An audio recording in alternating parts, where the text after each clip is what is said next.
Welcome to RS Medtalk. Neuro physician Sirigudi Srinivas గారితో ఉన్నాము. Sir నమస్కారం అండి. నమస్కారం సార్. సార్, న్యూరాలజిస్ట్ అంటే ఏంటి? న్యూరాలజిస్ట్ అంటే మేము బ్రెయిన్, వెన్నుపూస, నర్వ్స్ గురించి ట్రీట్ చేసే ఒక డాక్టర్ మేమండి. అంటే న్యూరాలజీ అనేది ఒక సూపర్ స్పెషాలిటీ కోర్సు. అంటే మేము ఎంబీబీఎస్ 5 ఏళ్ళు చదవాలి, దాని తర్వాత ఎండి జనరల్ మెడిసిన్ 3 ఏళ్ళు చదవాలి, దాని తర్వాత సూపర్ స్పెషలైజేషన్ డిఎం న్యూరాలజీ అని మేము 3 ఏళ్ళు చదువుతాం. మేము తరచుగా ఈ బ్రెయిన్, స్పైనల్ కార్డ్, నర్వ్స్ సంబంధించిన జబ్బులు మేము చూస్తూ ఉంటాం. ఈ న్యూరో ఇమేజింగ్ అంటే ఏంటండి? న్యూరో ఇమేజింగ్ అంటే మెయిన్గాను సిటీ స్కాన్, ఎంఆర్ఐ స్కాన్ అంటామండి. యాక్చువల్ చెప్పాలంటే ఇవి మనకి చాలా హెల్ప్ఫుల్ అయినవి. ఇంతకుముందు మేము పేషెంట్ చెప్పే ఒక హిస్టరీ బట్టి వాళ్ళని ఎగ్జామిన్ చేసేసి ఈ జబ్బు ఉండొచ్చేమో, ఆ జబ్బు ఉండొచ్చేమో అని మేము సస్పిషన్ ఉండేది, కానీ ఖచ్చితంగా అయితే మేము చెప్పలేము. ఫర్ ఎగ్జాంపుల్ మీకు చిన్న ఉదాహరణ చెప్పాలంటే పక్షవాతం అంటే చేయికాలు పడిపోవడం. ఇప్పుడు కుడివైపు బ్రెయిన్ ఎడంవైపు చేయికాల్ని కంట్రోల్ చేస్తుంది, ఎడంవైపు బ్రెయిన్ కుడివైపు చేయికాలు కంట్రోల్ చేస్తుంది. ఎప్పుడైతే ఎడంవైపుకి బ్రెయిన్ బ్లడ్ సప్లై ఎఫెక్ట్ అయిందో కుడివైపు చేయికాలు పనిచేయదు, దాన్నే పక్షవాతం అంటాం. పక్షవాతాన్ని మేము డయాగ్నోస్ చేయగలం, పక్షవాతం ఈ ఏరియా ఎఫెక్ట్ అయి ఉండొచ్చు, ఆ ఏరియా బ్రెయిన్లో ఎఫెక్ట్ అయి ఉండొచ్చు చెప్పగలం, కానీ ఎగ్జాక్ట్ రీజన్ ఏంటి అని చెప్పడం కష్టం. అంటే 2 విధాలుగా ఉంటుంది. ఒకటి బ్రెయిన్కి బ్లడ్ వెళ్ళకపోవడం, రెండోది రక్తనాళాలు చిట్లిపోవడం. బ్రెయిన్కి బ్లడ్ వెళ్ళకపోవడాన్ని ఇన్ఫాక్షన్ అంటాం, బ్రెయిన్ రక్తనాళాలు చిట్లిపోవడాన్ని బ్రెయిన్ హెమరేజ్ అంటాం. సో ఈ 2 కూడా తేడా చాలా ఉంటుంది, ట్రీట్మెంట్ కూడా చాలా విభిన్నంగా ఉంటుంది. సో పక్షవాతం అంతవరకు మేము చెప్పగలం, కానీ ఇది బ్రెయిన్ ఇన్ఫాక్షనా, బ్రెయిన్ హెమరేజా అని చెప్పడం అంత ఈజీ కాదు. కానీ సిటీ స్కాన్, ఎంఆర్ఐ స్కాన్ వచ్చిన తర్వాత చాలా ఈజీ అయిపోయింది. సిటీ స్కాన్ తీయగానే మాకు తెలిసిపోతుంది అది బ్రెయిన్ హెమరేజా లేదా బ్రెయిన్ ఇన్ఫాక్షన్ అని. ఎంఆర్ఐ స్కాన్ ఇంకా సుపీరియర్ దాన్ CT scan. So CT scan, MRI అనేది చెప్పంటే ఒక రెవల్యూషన్ క్రియేట్ చేసింది మా న్యూరాలజీ ఫీల్డ్. ఓకే, చాలా ఈజీ అయిపోయింది ఇప్పుడు డయాగ్నోసిస్. న్యూరాలజీ విభాగంలో మీరు ఎన్ని జబ్బులకు ట్రీట్మెంట్ ఇస్తారో, ఏం జబ్బులు? ఇప్పుడు న్యూరాలజిస్ట్ తరచుగా చూసే జబ్బులు హెడేక్ అండి, తలపోటు. రెండోది పక్షవాతం, చేయికాలు పడిపోవడం. మూడోది తల తిరగడం, గిడినెస్, వర్టైగో అంటారు. రెండోది మూర్ఛ వ్యాధి, ఫిట్స్. తర్వాత పెరిఫరల్ న్యూరోపతి అంటారు, షుగర్ వల్ల నరాల బలహీనత అయిపోతుంటుంది. తర్వాత పార్కిన్సన్స్ అంటారు, ట్రెమస్ వచ్చేవి. తర్వాత మెడ దగ్గర వెన్నుపూస అరిగి జారి చెయ్యి నరాలను నొక్కేస్తుంటుంది, దాన్ని సర్వైకల్ డిస్క్ ప్రొలాప్స్ అంటారు, సర్వైకల్ స్పాండిలోసిస్ అంటారు. అలాగే కాళ్ళకి వెళ్ళే నరాల్ని నొక్కేసేసి కాళ్ళ నరాలు కూడా సరిగా పనిచేయదు, డిస్క్ నొక్కేస్తే. దాని కాళ్ళకి వెళ్ళే నరాన్ని షయాటిక్ నర్వ్ అంటారు, కొందరు దీన్ని షయాటిక్ అంటారు. బ్రెయిన్ స్ట్రోక్ వచ్చిందని ఎలా తెలుసుకోవాలి? మీ దగ్గరికి ఎప్పుడు రావాలి? ఎన్ని గంటల లోపల రావాలి? వెరీ గుడ్ అండి. ఇప్పుడు ముందు దీన్ని స్ట్రోక్ అనేవారండి, ఇప్పుడు పేరు మార్చేశారు, హార్ట్ అటాక్ లాగా దీన్ని కూడా బ్రెయిన్ అటాక్ అన్నారు. అంటే మీరు ఎంత తొందరగా డాక్టర్ దగ్గర వస్తే అంత మంచిది. చాలా ముఖ్యమైన అంశాలు ఏంటంటే అండి, మన స్పీచ్, లాంగ్వేజ్. మనందరూ చాలామంది రైట్ హ్యాండెడ్, అంటే కుడి చెయ్యి ఎక్కువ యూస్ చేస్తుంటారు, రైట్ హ్యాండెడ్. ఈ రైట్ హ్యాండెడ్ వాళ్ళకి 90% of the time language area, speech area left సైడ్లో ఉంటుందండి, 10% రైట్ సైడ్లో ఉంటుంది. సో ఇందాక మీరు స్టార్టింగ్లో నేను చెప్పినట్టు ఎడంవైపు బ్రెయిన్లో బ్లడ్ బ్లాక్ అయితే కుడివైపు చేయికాలు పనిచేయదు, కుడివైపు బ్రెయిన్లో బ్లడ్ బ్లాక్ అయితే ఎడంవైపు చేయికాలు పనిచేయదు. ఎప్పుడైతే ఎడంవైపులో బ్రెయిన్ బ్లడ్ బ్లాక్ అయిందో మన స్పీచ్ ఏరియా కూడా అక్కడే ఉంది. సో వాళ్ళు మాట్లాడలేరు, మాట పడిపోతుంది, చెప్పడానికి ప్రయత్నిస్తారు కానీ చెప్పలేరు. కొన్నిసార్లు మీరు మాట్లాడతారు కానీ వాళ్ళకి అర్థం కాదు. దీన్ని అఫేసియా అంటారు, బ్రోకాస్ అఫేసియా, వర్నిక్స్ అఫేసియా అని. చేయికాలు పడిపోతుంది. సో ఎప్పుడైతే ఒకరికి మాట సరిగా రాలేకపోయినాను, లేకపోతే చేయికాలు పనిచేయలేకపోయినాను. మూడోది జనరల్గా ఈ ఒక పక్క 7th nerve, facial nerve effect అయ్యి మూతి ఒక పక్క వంకరగా వెళ్ళిపోతుంది. ఒక పక్క ఎప్పుడైతే మూతి వంకరగా వెళ్ళిపోయినా, మాట సరిగ్గా రాలేకపోయినా, చేయికాలు పనిచేయలేకపోయినా, ఇవన్నీ హఠాత్తుగా జరుగుద్ది. హఠాత్తుగా జరిగేది పక్షవాతం, మెల్లగా కాదు, హఠాత్తుగా జరుగుతుంది. వాస్కులర్ బ్లడ్ ఎప్పుడైతే బ్లాక్ అయింది, సడన్గా బాగానే ఉంటారు, సడన్గా చేయికాలు పడిపోతుంది. బాగానే ఉంటారు, సడన్గా వాళ్ళు మాట్లాడలేరు. బాగానే ఉంటారు, సడన్గా ఒక వారికి facial angle of the mouth deviate అయిపోతుంది. సో ఇవన్నీ ఉంటే దాన్ని పక్షవాతం అంటారు. ఇంకో చిన్న అపోహన ఉందండి, పక్షవాతం అంటే అందరూ చేయికాలు పడిపోవడమే అంటారు. అది కాదండి. పక్షవాతం అంటే ఏ బ్రెయిన్లో ఎఫెక్ట్ అయిందో ఆ బాట్కి సంబంధించిన బిహేవియరల్ చేంజెస్ వస్తుంది. For example frontal lobe, parietal lobe, temporal lobe, occipital lobe అని 4 రకాల లోబ్స్ ఉన్నాయి. ఈ ఫ్రాంటల్ లోబే మన చేయికాలు స్ట్రెంగ్త్ కండి. సో ఎప్పుడైతే ఫ్రాంటల్ లోబ్లో బ్లడ్ వెళ్ళలేదో అప్పుడు చేయికాలు పడిపోతుంది. అదే పెరైటల్ లోబ్ అంటే మన స్పర్శకండి. ఎప్పుడైతే పెరైటల్ లోబ్లో బ్లడ్ వెళ్ళట్లేదో అప్పుడు వాళ్ళకి చేయి కాళ్ళు తిమ్మిరెక్కిపోద్ది, వాళ్ళకి స్పర్శ తెలియదు. టెంపరల్ లోబ్ అనేది మన బిహేవియర్కి, వాళ్ళు ఆ టెంపరల్ లోబ్లో బ్లడ్ బ్లాక్ అయితే చాలా వింతగా ప్రవర్తిస్తారు. డిజావు జమైసు అంటారు, అంటే వాళ్ళు ఉన్న చోట ఎవరో ఇల్లు అనుకుంటారు, లేదా ఎవరో ఇంటికి వెళ్ళి వాళ్ళ ఇల్లు అనుకుంటారు. సో ఇలాంటి బిహేవియరల్ చేంజెస్ ఉంటుంది, అది టెంపరల్ లోబ్ ఎఫెక్ట్ అయితే. ఆక్సిపిటల్ లోబ్ అంటారు, ఇది చూపు. మనం కళ్ళతోటి చూపు చూసినా కూడా మన బ్రెయిన్ ఆక్సిపిటల్ లోబ్ అనలైజ్ చేస్తుంది. ఓహో ఈ మనిషి, ఈ ఫేస్ ఇలా ఉంది, ఇది పలానా వ్యక్తి, ఈయన నా ఫ్రెండ్, ఈయన మిస్టర్ రామ్, ఈయన మిస్టర్ శ్యామ్ అని అనలైజ్ చేసేదంతా ఆక్సిపిటల్ లోబ్. ఎప్పుడైతే ఆక్సిపిటల్ లోబ్కి బ్రెయిన్కి బ్లడ్ వెళ్ళకపోతే వాళ్ళ చూపు సడన్గా పడిపోతుంది, ఒకవైపు చూపు పడిపోతుంది. సో ఇది కూడా పక్షవాతమే. సో పక్షవాతం అంటే ఓన్లీ చేయి కాలు పడిపోవడం కాదు, depends upon the area which is affected. కానీ జనరల్గా మనం తరచు చూసేది చేయి కాలు పడిపోవడం. అది ఈ పక్షవాతం వచ్చిన తర్వాత ఎంతసేపట్లో మీ దగ్గరికి రావాలి? యా, పక్షవాతం వచ్చిన తర్వాత ఎంత తొందరగా వస్తే అంత మంచిదండి. అంటే ఒక్కొక్క నిమిషం లేట్ చేసే కొద్దీ ఎన్నో న్యూరాన్ చనిపోతూ ఉంటుంది. సో మీరు ఎంత త్వరగా వస్తే అంత మంచిది. అండ్ మాకేంటంటే ఇందాక నేను చెప్పినట్టు 3 hours లోపల వస్తే మేము జనరల్గా ఒక ఇంజెక్షన్ ఇస్తాం, థ్రాంబోలైసిస్ అంటే. అది 3 గంటల లోపలే ఇవ్వాలి. 3 గంటలు దాటిపోతే ఆ ఇంజెక్షన్ ఇవ్వడం కూడా ప్రమాదకరం, ఎందుకంటే దానివల్ల హెమరేజ్ కూడా కాంప్లికేషన్స్ రావచ్చు.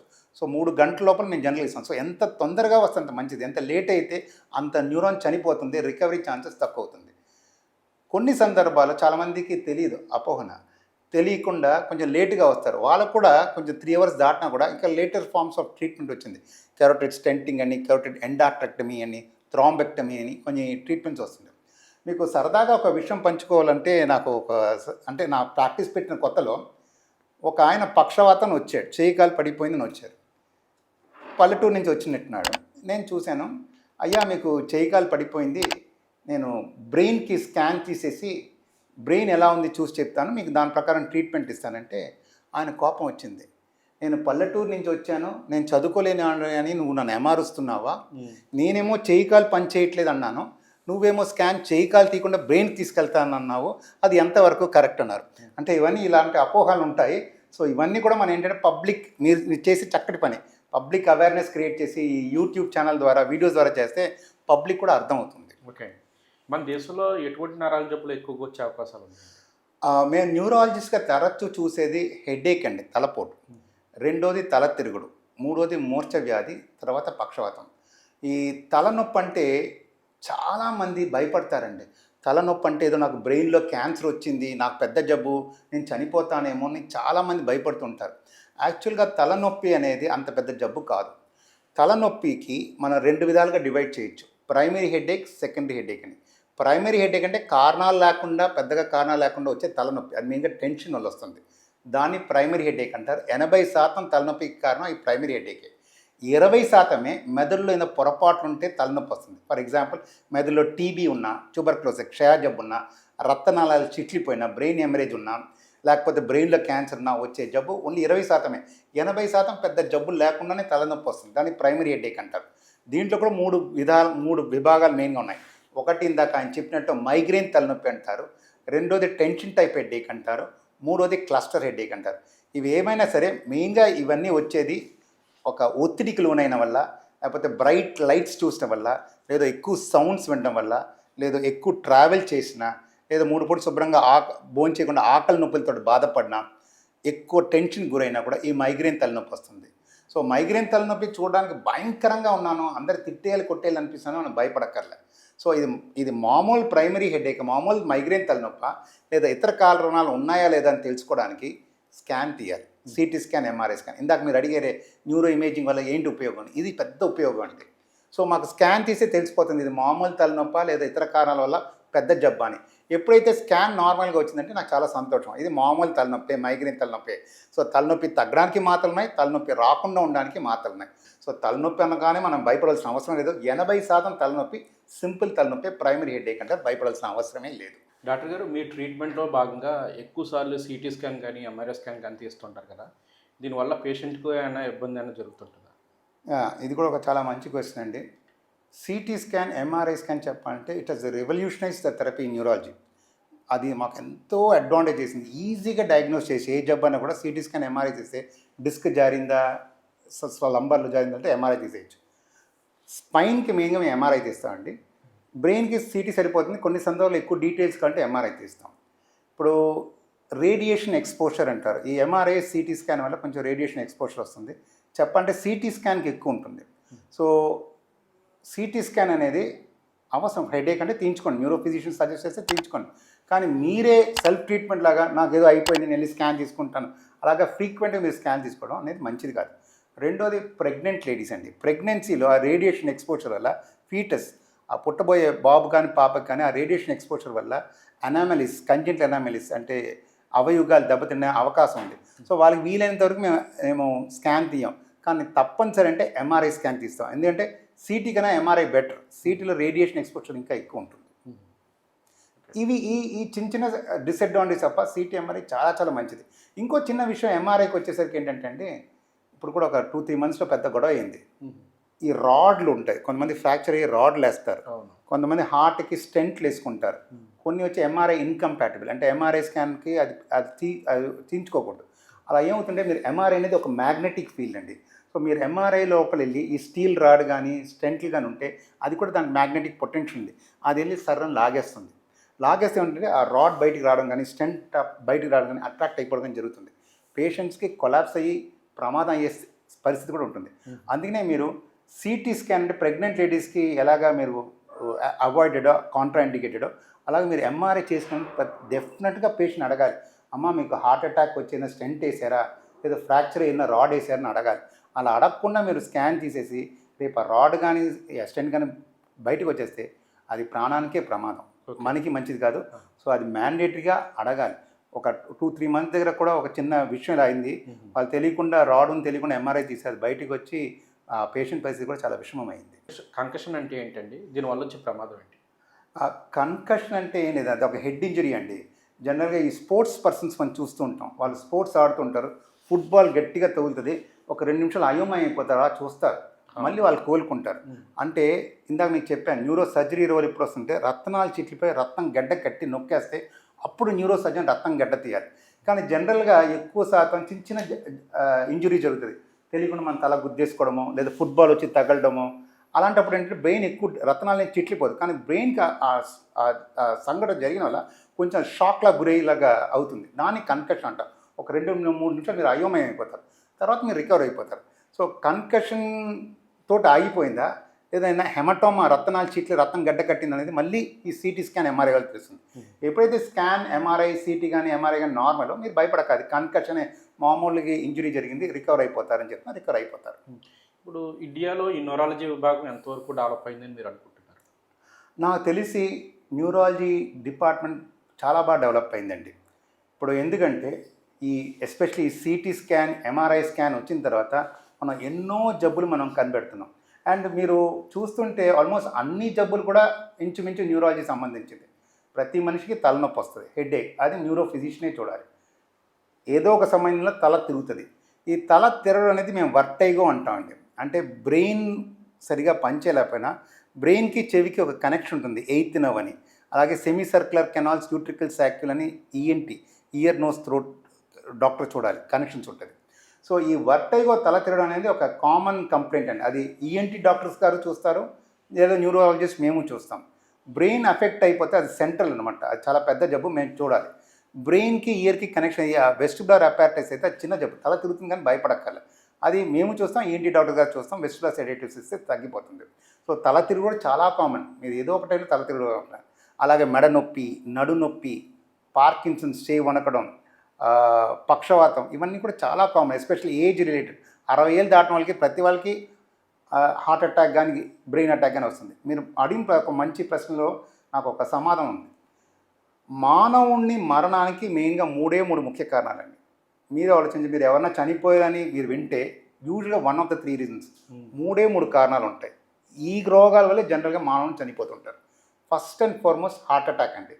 మీరే మీ ఫ్రెండ్ కానీ మీరు పెద్ద ఆయన ఎవరైనా చనిపోయారని వింటే ఏమైంది ఎందుకు చనిపోయారంటే హార్ట్ అటాక్ వచ్చి చనిపోయింది అంటారు. Heart attack first most important reason for death. Second reason is brain attack, పక్షవాతం. ఎవరమ్మా ఎలా చనిపోయింది, ఆయన పొద్దున బాగానే ఉన్నారండి, సడన్గా చేయకాలు పడిపోయిందండి, హాస్పిటల్ తీసుకెళ్ళండి, దారిలోనే చనిపోయారండి అంటారు, పక్షవాతం. 3వది క్యాన్సర్. ఈ 3 చాలా కామన్ కారణాలు మనిషి మరణానికి. సో ఈ 3 స్పెషాలిటీస్ చాలా ఇంపార్టెంట్.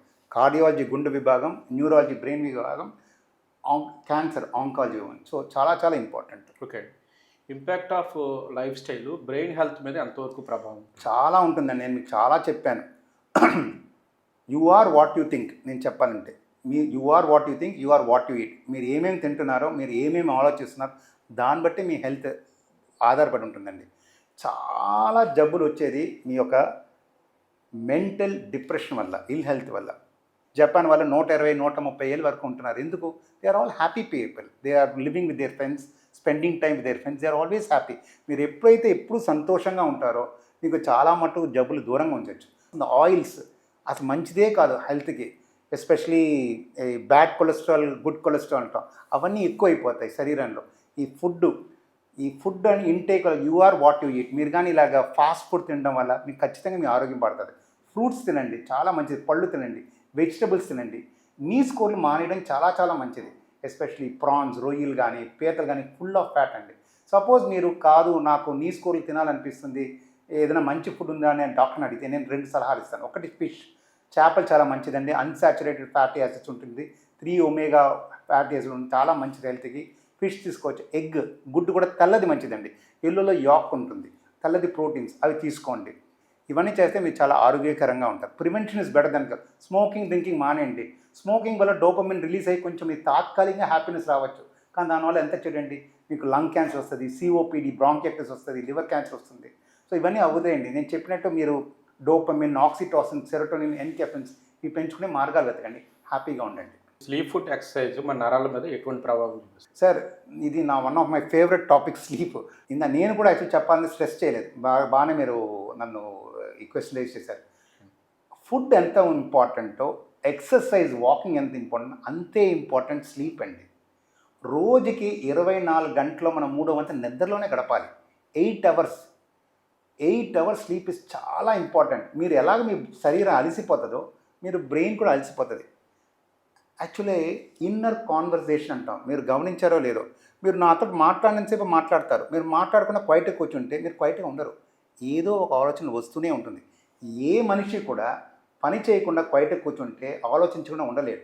అది ఆలోచన తనంతా తానే వస్తుంటుంది. థాట్స్ అవి మంచిది కాదు.